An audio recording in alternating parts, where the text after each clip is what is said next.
The flames swallowed everything. Gold-trimmed curtains, velvet chairs, the stage where jazz singers once stood.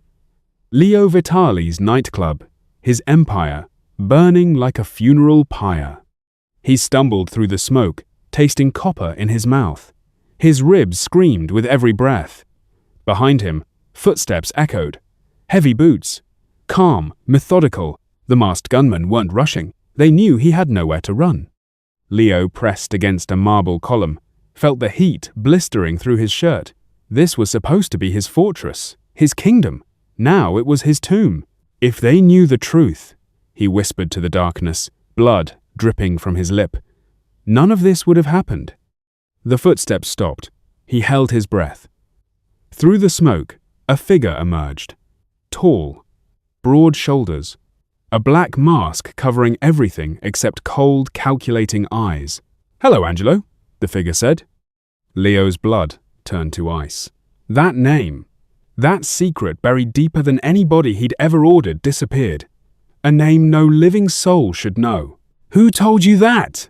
he croaked. The masked figure tilted his head, almost amused. "The same person who told me everything else about you, Leo Vitale. Or should I say, the boy who buried his heart. 6 months earlier, the city belonged to Leo Vitale." He walked down Salvatore Street like a king surveying his kingdom. Shop owners nodded without making eye contact. Young punks crossed to the other side. Even the pigeons seemed to scatter before he reached them. "Mr. Vitale," old Antonio called from his fruit stand, pressing a perfect apple into his hand. "The best for you, always." Leo didn't smile. He never smiled. He took the apple and kept walking. Behind him, his driver Franco whispered to a new recruit, thinking Leo couldn't hear. "See how they look at him? That's respect. That's fear."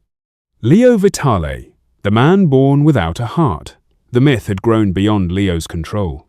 Some said he watched his own mother die without shedding a tear. Others claimed he executed his best friend over a $5 debt. None of it was true. All of it was useful. Leo reached his office building, a 15-story monument to power, when Franco's phone buzzed. "Boss," he said, nervous. "There's a convoy approaching."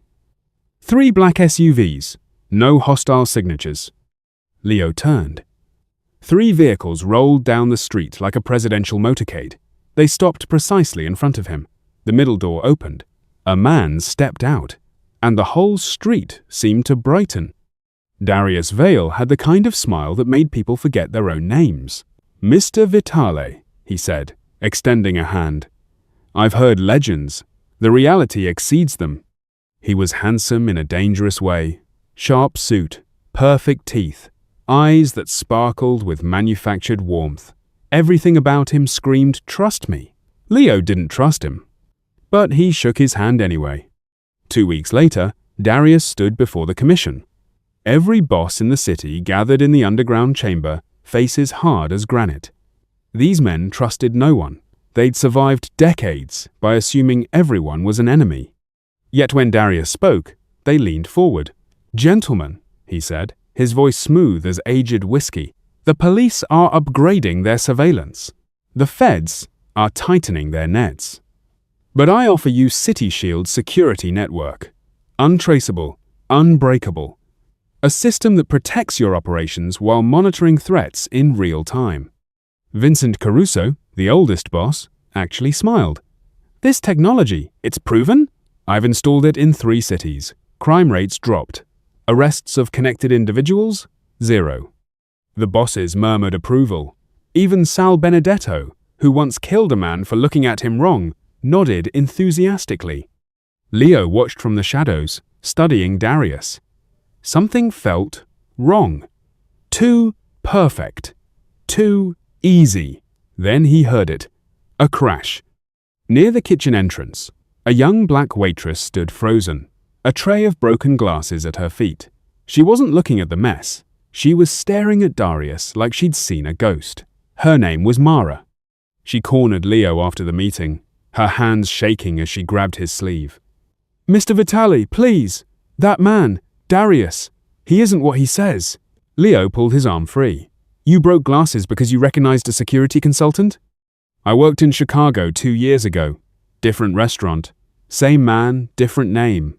Her voice dropped to barely a whisper. He came to the bosses there too. Promised protection. 6 months later, they were all dead or in prison. Leo studied her face. Fear doesn't lie. You're sure it's him? He has this thing he does. When people talk, he listens too carefully, like he's recording their souls, and his smile never reaches his eyes. Leo started to dismiss her. Paranoia was common in their world. Then he remembered something that made his skin crawl. When the meeting ended, he'd returned to his office. On the door, carved into the wood so fine he almost missed it, was a symbol, a circle with 3 lines cutting through it, like a broken compass.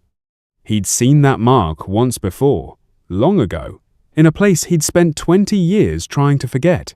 Tommy Rizzo was Leo's best tracker. If someone needed finding, Tommy found them. When he didn't check in for 8 hours, Leo knew something was catastrophically wrong. Tommy's phone's last GPS signal placed him inside an industrial warehouse on the waterfront, Darius Vale's warehouse. Leo and Franco arrived at midnight. The building loomed dark and silent. No guards, no cameras, nothing.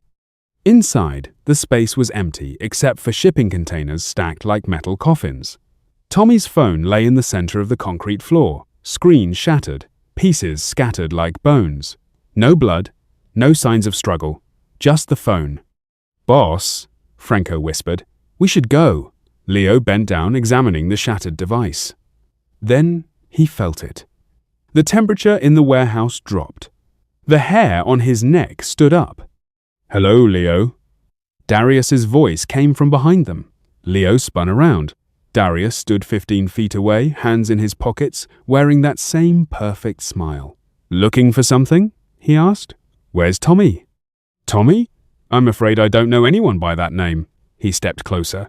"But I do know you've been investigating me, asking questions. That's dangerous, Leo.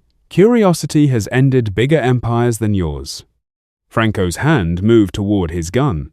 Darius's eyes flicked to him, just for a second, and Franco froze. Actually froze, like his body forgot how to move. Darius turned back to Leo. "I came to offer you a gift, actually, a gesture of partnership. The device was beautiful, sleek, silver, about the size of a deck of cards. A prototype of City Shield," Darius explained in Leo's office the next morning, as if the warehouse encounter never happened. "It scans for threats within a 2-mile radius, detects weapons, tracks phones, even measures stress levels in nearby individuals." Leo didn't want to take it, but refusing would have raised suspicions. That night, the Carboni family sent 3 soldiers to Leo's warehouse to steal a shipment. The device lit up red before they even reached the fence. Leo's men were waiting. They caught them without firing a shot. The technology was flawless.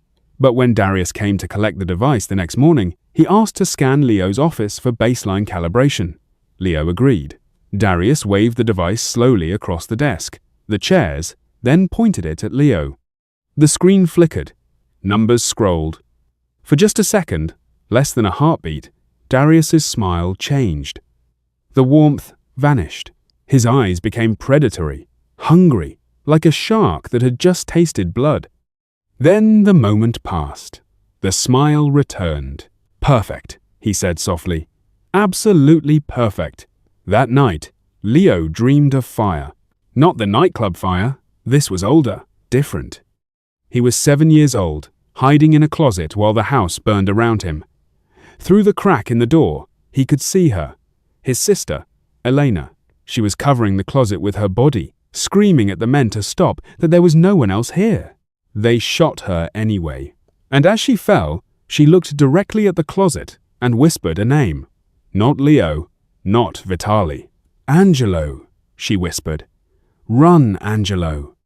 Leo woke up drenched in sweat, heart hammering. He hadn't thought about Elena in 2 decades. He'd buried that memory in concrete and steel. The clock read 3:47 a.m.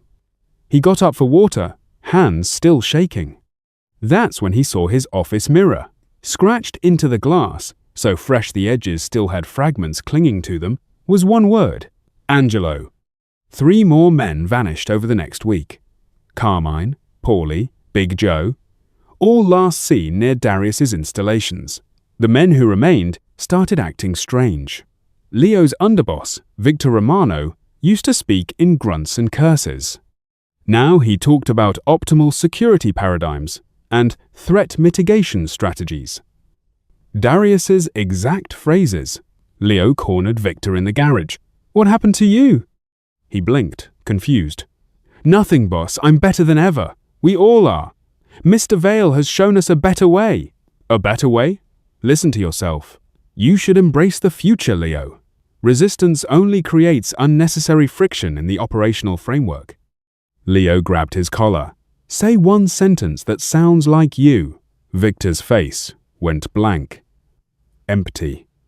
Like someone had scooped out his personality and left only a shell. Then Mara appeared in the garage doorway, breathing hard. "Leo, we need to talk. Now." Leo followed her to the street. She looked terrified, constantly checking over her shoulder. "I've seen this before," she said. "In Chicago, the bosses started talking like robots. Then they started disappearing. Then the whole organization collapsed." "What is he?" "I don't know. But whatever it is, it's not human." Mara took Leo to her apartment. She lived in a building where he'd never been, under a name he'd never heard. Smart girl. She pulled out a shoebox from under her bed. Inside were newspaper clippings, police reports, handwritten notes. "Chicago 2019, she said, spreading them on her kitchen table. "Detroit 2021, New Orleans 2023, every city the same pattern. A charismatic businessman arrives, offers revolutionary security technology. 6 months later, the crime families are destroyed. Why didn't you tell me this before? Would you have believed a waitress? Fair point." She pulled out a metal shard wrapped in cloth. "I found this in the wreckage of the Chicago boss's mansion." Recognized the symbol. Leo unwrapped it. The same broken compass marked from his office door. "What is it?" he asked. "I don't know, but I've been searching. There's a monastery outside the city. The nuns there study occult symbols, ancient markings. Maybe they know." Leo picked up the shard. It was cold, too cold, like it absorbed heat instead of conducting it. "Mara," he said slowly. "Why help me?" She looked away. "You don't remember me, do you? 10 years ago you stopped your men from killing a kid who stole from your warehouse, said he was just hungry, let him go. That was my little brother, Terrence." Leo remembered. Skinny kid, maybe 14, crying and promising he'd never steal again. "You're the only boss I've ever seen show mercy," Mara continued.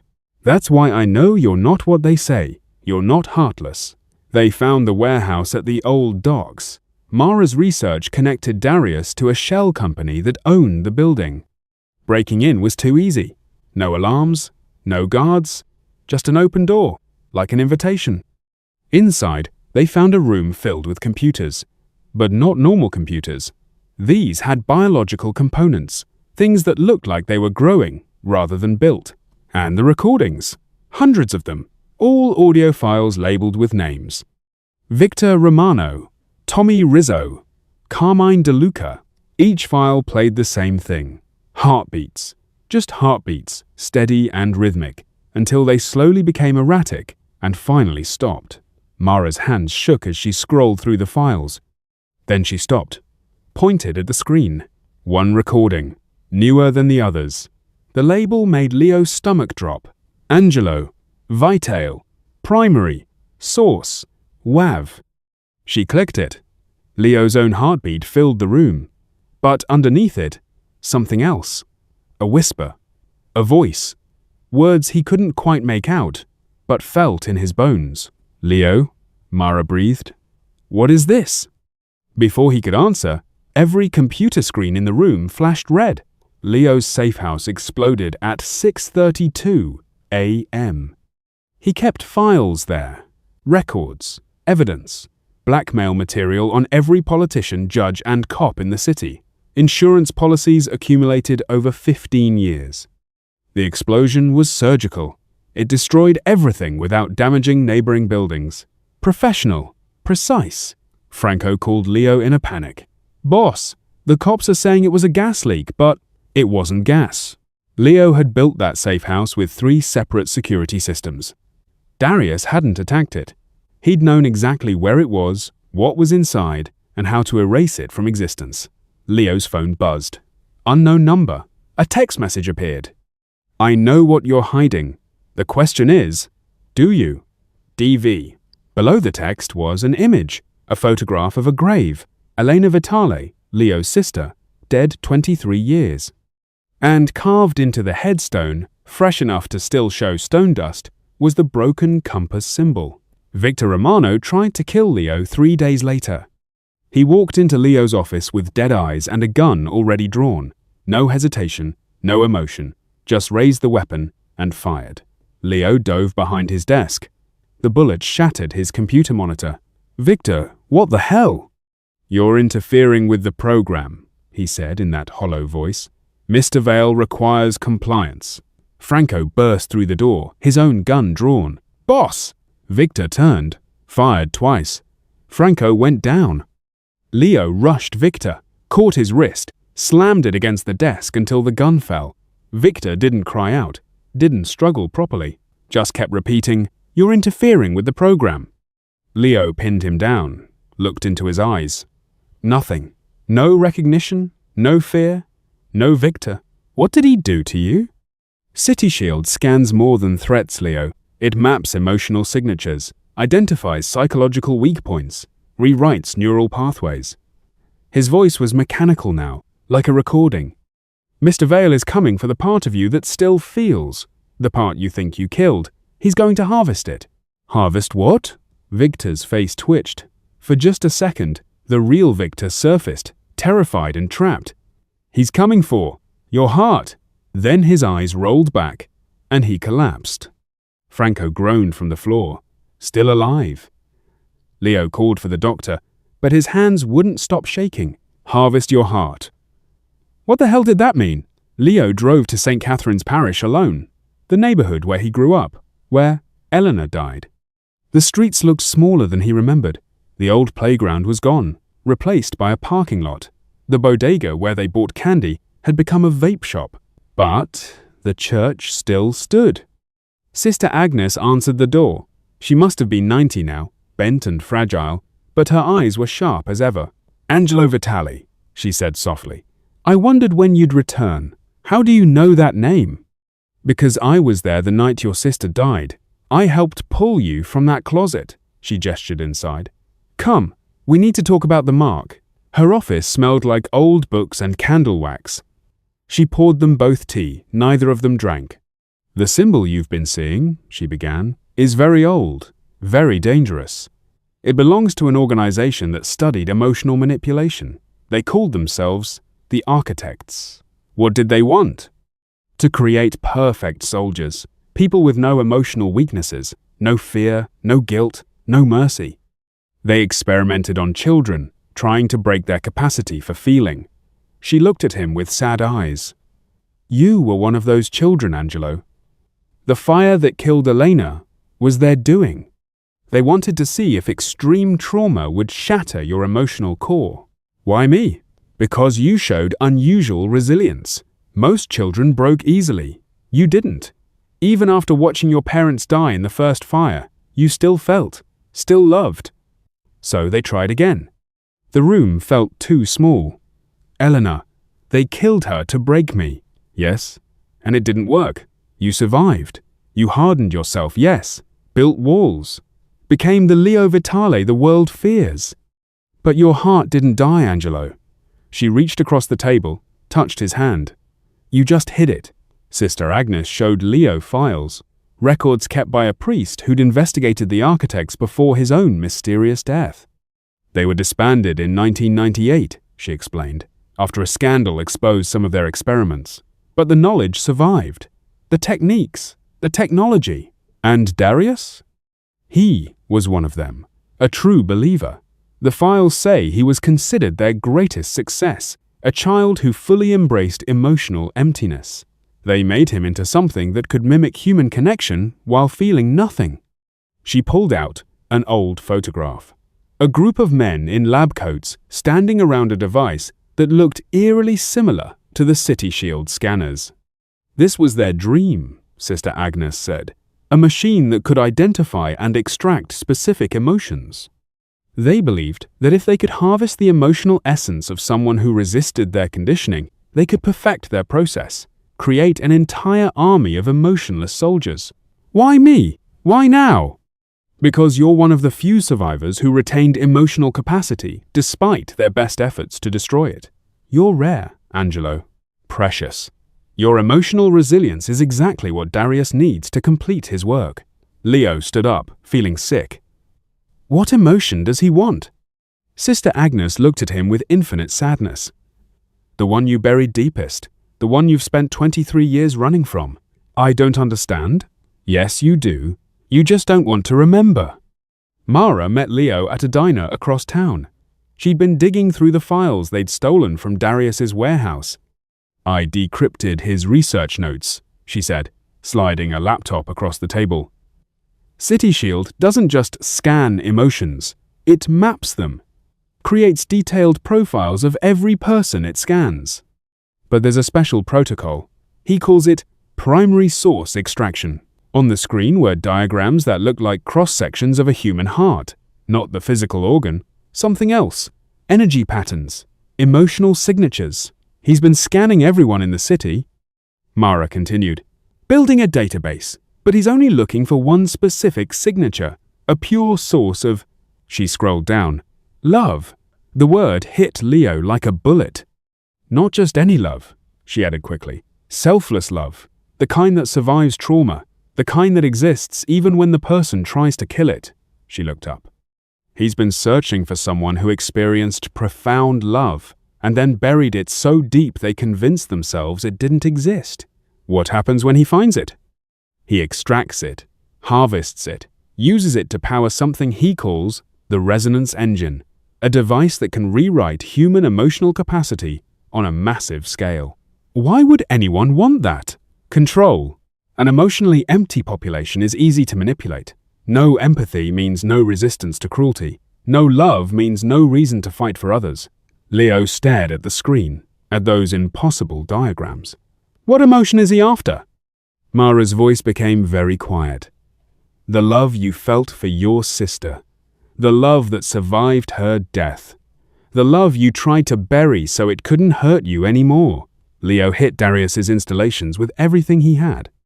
They raided the factory where City Shield devices were manufactured, burned it to the ground, destroyed the equipment, the computers, the entire operation. Leo felt victorious for exactly 4 hours. That night, every screen in the city lit up. Billboards, phone screens, computer monitors, all showing the same thing. A City Shield logo, pulsing like a heartbeat. Mara called, frantic. Leo, there are thousands more devices, hidden throughout the city. The factory was just a decoy. Where are they? Everywhere. Streetlights, traffic cameras, the new cell towers that went up last month. He's woven City Shield into the city's infrastructure. Leo watched from his office window as the city transformed. Every light pulsed in sync. Every screen showed that same logo, and he could feel it, a pressure in his chest, like something trying to reach inside him. His phone rang. Darius. Did you really think I'd keep all my eggs in one basket, Leo? His voice was amused. I've spent 18 months preparing this city. You burned down one building. Congratulations. What do you want? I thought that was obvious. I want the part of you that you tried to kill. I want the love you buried when Elena died. I want your heart. The line went dead. Leo pushed Mara away, told her to leave the city, forget everything, save herself. You're using me, he said, cold and hard. Everyone uses me. You're no different than the rest. She looked at him like he'd slapped her. You don't mean that. Don't I? You show up with this convenient sob story about your brother. Maybe Darius sent you. Maybe this is all part of his plan. Leo, get out. She stood there for a long moment, tears in her eyes. Then she pulled something from her pocket. A photograph, creased and faded. This is Terence, she said, setting it on his desk. My brother. He's in college now, studying engineering. Got a full scholarship. He says the day you showed him mercy changed his life. Made him want to be better. Leo didn't look at the photo. You spared him because you saw a hungry kid who made a mistake. Not a criminal, not a threat, a person. Her voice cracked. That's who you really are, Leo. Not heartless, not empty. You just hurt so much that you convinced yourself feeling nothing was safer. You don't know anything about me. I know more than you think. I know you visit Elena's grave every year on her birthday. I know you anonymously fund 3 orphanages. I know you stopped Victor from beating that informant to death last year because you said, "Enough is enough." She moved closer. You aren't heartless, Leo. That's exactly why Darius wants you. You're everything he can never be, everything he destroyed in himself. And he hates you for it. Leo finally met her eyes. If I have a heart, why can't I feel it? Because you're terrified. Because the last time you loved someone completely, they died protecting you. Because opening your heart means risking that pain again.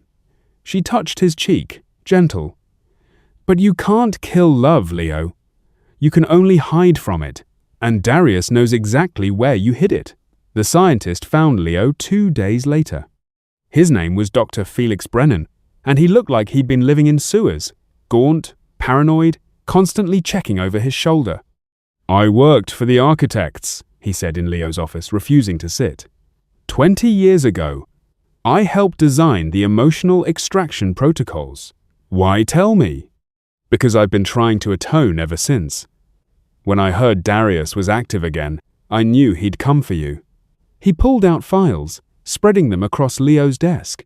You were subject 17 in the program, one of only 3 subjects who maintained emotional capacity despite extreme conditioning. The files showed photographs of children. Some Leo recognized from the facility where they'd kept them. Most looked empty, broken. But 3 faces stood out. They looked determined, defiant. One was Leo. The program failed because subjects like you proved that human emotional resilience is stronger than any conditioning, Dr. Brennan explained. But Darius believed the failure was in the methodology. He thinks if he can extract your emotional essence, the pure source of your resilience, he can reverse engineer it, use it to create a process that actually works. What makes my emotions so special? You possess something extraordinarily rare, love that survived death. Most people lose their capacity for deep love after profound trauma, but you didn't. You locked it away, yes, but it remained intact, pure, powerful. He looked at Leo intently. Darius needs to extract the one emotion you never let yourself show. Not anger, not fear, the love you still feel for Elena. The love you've carried for 23 years without acknowledging it exists. Leo's chest felt tight. And if he succeeds, he'll have the key to emotional manipulation on an unprecedented scale. He'll be able to manufacture artificial emotional states in millions of people. Create a population that feels exactly what he wants them to feel, or nothing at all. The memory came back in pieces. Eleanor, 15 years old, putting Leo in the closet, the men bursting through the door, her standing between them and him, arms spread wide. There's no one else here, she'd screamed. Just me, please. They shot her anyway. But that wasn't the whole memory. There was more. After the men left, after the sirens started, Leo had crawled from the closet. Elena was still breathing, barely, blood everywhere. Angelo, she'd whispered, reaching for his hand. Promise me something. Don't talk. Help is coming. Promise me. You'll stay good. Don't let this make you hard. Don't let them win. Her grip tightened. Promise. You'll remember how to love. I promise. She'd smiled then. Actually smiled. Liar. You're already planning to bury it. I can see it in your eyes. Blood on her lips. But you can't kill love, Angelo. You can only hide it. And someday you'll need it again. Those were her last words. Leo had kept his promise in his own way, buried the love so deep he convinced himself it didn't exist, built Leo Vitale on top of Angelo's grave, became heartless so no one could hurt him like that again. But Elena was right. You can't kill love. He'd carried it for 23 years, hidden in a locked room in his mind he refused to visit. And now Darius had the key. Leo's phone rang. Darius's voice cold and satisfied. "I have Mara. Come to the core facility beneath your nightclub. Come alone, or I harvest her heart instead." The line went dead. Leo tore through Darius's operations like a hurricane. Every warehouse, every office, every installation. He destroyed them all, fueled by something he couldn't name, something he'd spent decades denying. Franco and the few men still loyal to Leo worked through the night. They found 17 City Shield relay stations, burned them down, found 43 controlled individuals, got them to safe houses. But it wasn't enough. Darius was always 3 steps ahead. Finally, they found evidence of the core facility, a massive underground complex built beneath Leo's own nightclub, the building he'd owned for 12 years, never knowing what existed below. Dr. Brennan analyzed the blueprints. It's a heart-harvesting laboratory, designed to extract and store emotional essence. He's been building it for years, waiting for the right subject. How do I stop it? You can't. Not without destroying the source. He looked at Leo sadly. The facility feeds on the extracted emotion. To shut it down, you'd have to sever the connection. Which means killing the emotion myself. Or accepting it, fully, without reservation. He pointed to a chamber at the facility's center. If you can flood the system with more emotional energy than it can process, it should overload. But that would require you to feel everything you've been hiding. All the love, all the grief, all the pain, at once. Leo's phone buzzed. A video message from Darius. Mara, strapped to a device that looked like a mechanical spider, wires attached to her temples. She was unconscious, but breathing. "Last chance, Leo," Darius's voice said. "Come willingly, or watch her heart stop." Leo stood up. "Franco, get everyone out of the nightclub. Evacuate the whole block. Boss, this is suicide." "No, it's the opposite." Leo called Darius back. "What do you want?" he asked. "I told you. Your hidden childhood files. The records from the facility. The proof of what they did to you." "Why? You already know everything." "Because I need to understand how you survived when so many others broke. I need the methodology, the formula, the exact combination of trauma and resilience that created you." Leo laughed. Actually laughed. "You don't get it. There is no formula. There's no secret. I survived because Elena loved me enough to die for me. And that love didn't disappear when she did. It stayed. It grew. It became the foundation of everything I am." Silence on the other end. "You don't want my past, Darius. You want the part of me I buried with her. You want to understand love because you've never felt it. You're empty. You've always been empty. And you think stealing my heart will fill that void. 30 minutes, Leo. Then I start extracting hers." The call ended. Franco gripped Leo's shoulder. "We're with you, boss. Whatever you need. I need you alive. All of you. This is something I have to do alone." "Why?" Leo looked at him. Really looked at him. "Because I'm not heartless. I never was. And it's time I stopped pretending." The nightclub looked different now. All the furniture was gone, the stage empty. Just a vast space with a hole in the center where stairs led down into darkness. Leo descended alone. The core facility was beautiful in a horrible way. Crystalline structures pulsed with stolen light. Hundreds of cylinders filled with glowing liquid lined the walls, each one labeled with a name, an emotion, a stolen piece of humanity. And in the center, Darius waited. He was wearing the device, a crown of wires and crystalline structures connected to machines that hummed with power. When he saw Leo, he smiled that perfect, empty smile. "You came." "Where's Mara?" He gestured to a chamber behind him. She was there, still unconscious, still connected to the extraction device. "She's alive. For now. But I don't need her anymore." He spread his arms. "You're here. Willingly. That's all I required. Leo looked at the device on Darius's head. That's built from my heartbeat. From the recording we made. Yes, it took months to calibrate, but it's perfect now. A resonance chamber tuned specifically to your emotional frequency. He stepped closer. Do you know why I chose your nightclub? This exact location? Leo shook his head. Because this is where Eleanor used to perform. Before you were born. When your family was different. Happy. This building holds the last echoes of the life she lived. The love she gave. It's poetic, really. Leo's fists clenched. You don't get to talk about her, but I do. Because I understand her in ways you never could. She loved you selflessly, completely, without reservation. That kind of love is pure energy, Leo. Raw power. And you've been carrying it all these years, letting it waste away unused. Darius activated something. The device on his head blazed with light. Time to let it go. The pain was immediate and absolute. It felt like Leo was being torn apart from the inside. The device was pulling something out of him, something essential, something he'd protected for decades. He collapsed, gasping, as memories flooded back. Elena teaching him to read. Elena defending him from bullies.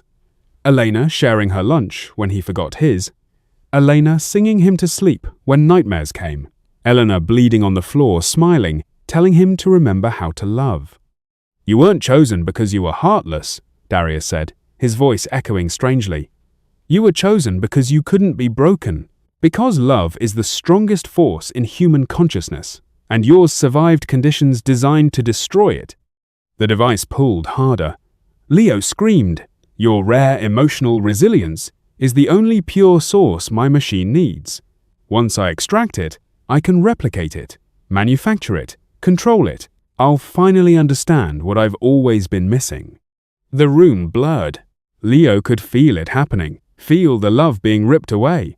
All the years of caring he'd hidden, all the mercy he'd pretended was weakness, all the connections he'd denied making. Mara helping him even when he pushed her away. Franco, loyal despite his coldness. Even the men he'd spared, the people he'd protected without admitting why. You'll die empty, Darius said.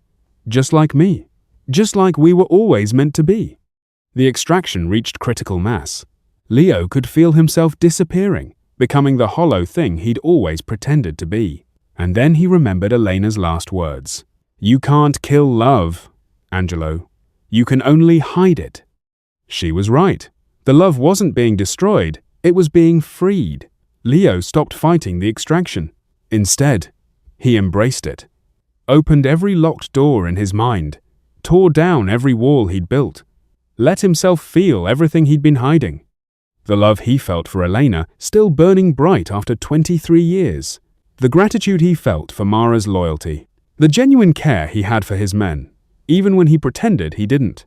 The mercy he'd shown countless times, always denying it meant anything. The grief he'd never processed. The fear he'd never acknowledged. The hope he'd refused to nurture. All of it. Everything. At once. The device on Darius's head began to scream. What are you doing? He shouted. You wanted my heart, Leo gasped. Take it. All of it. The emotional energy flooded the system. Not the carefully controlled extraction Darius had planned, but a tsunami of raw feeling. Decades of suppressed love pouring out in a single moment. The crystalline structures began to crack. The machines sparked and smoked. Stop! Darius clawed at the device. You're overloading it. That's the point. The cylinders shattered. Stolen emotions burst free, swirling through the facility like a storm of light. The power began feeding back into Darius's device, forcing him to feel everything he'd harvested from others. Every fear, every grief, every desperate love he'd stolen. For the first time in his life, Darius Vale felt, and it destroyed him. He collapsed, screaming, as decades of stored emotions crashed into his empty consciousness. His device exploded in a burst of crystalline fragments. The feedback destroyed the extraction machines. The whole facility began to collapse. Leo crawled to Mara's chamber, ripped the wires free. She gasped awake. Leo, we need to move. Now. They ran as the core facility imploded behind them. The nightclub above shook and crumbled. They burst into the street just as the entire building collapsed inward, taking Darius and his nightmare with it. 3 months later, the city was Leo's again. Not through fear, through something else, something he was still learning to name. He stood at Elena's grave, like he did every year on her birthday. But this time, he wasn't alone. Mara stood beside him. "You okay?" she asked. "Yeah. For the first time in 23 years, I actually am." The commission had been purged. Every man Darius had corrupted was treated by Dr. Brennan's team, their minds carefully restored. Some would never fully recover, but they were themselves again. Franco ran the day-to-day operations now. Leo had stepped back, learning to delegate, learning to trust, learning to be Angelo again, not just Leo. "The FBI is still investigating the core facility," Mara said. "They're finding evidence of architects all over the world. It's bigger than we thought." "Let them investigate. I'm done fighting ghosts. What will you do instead?" Leo looked at her. Really looked at her. Saw the woman who'd risked everything to save him. The woman who'd seen past the monster he pretended to be. "I'm going to try something new," he said. "I'm going to try being the person Eleanor wanted me to be." Mara smiled, took his hand. They walked away from the grave together, leaving flowers and the past behind. The city still feared Leo Vitale, the man born without a heart, the ruthless boss who showed no mercy. But they were wrong. They'd always been wrong. He had a heart. He'd always had one. He'd just forgotten where he'd hidden it. They thought he was heartless. But that was the one thing they were wrong about.